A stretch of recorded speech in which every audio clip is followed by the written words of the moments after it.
I am Dr. Stephen Beck,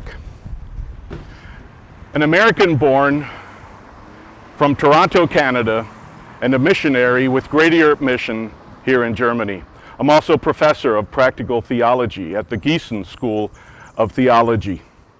As has been described now in this brand new book called MissionMosaik Kirche, 6.5 years ago, 24 students from the seminary and Susan, my wife, and I embarked on an adventure that has proved to be the big surprise of our lives.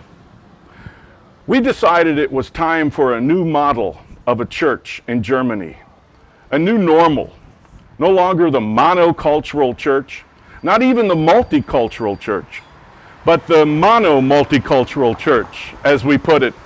In other words, a church in which the nationals take the initiative, open their hearts of love to people of all nations and other religions, and invite them to come into the church community, to adapt to the culture of Germany, and to come to know Jesus, who he is as Savior and Lord.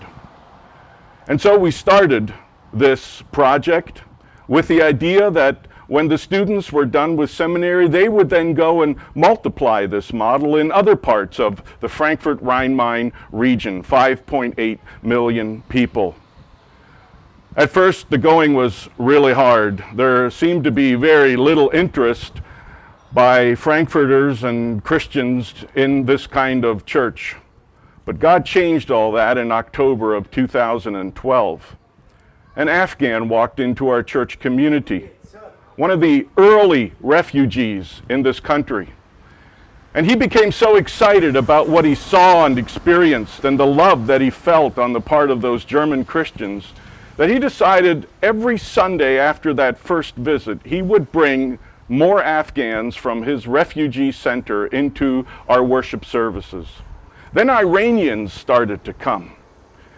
Then the first Afghans and Iranians converted to faith in Jesus, and the first ones were baptized. And we realized something very unusual was happening. God was using the refugee wave that he brought over Europe, but especially over Germany, to start a new kind of church, the mono-multicultural church, a church that looks like a mosaic.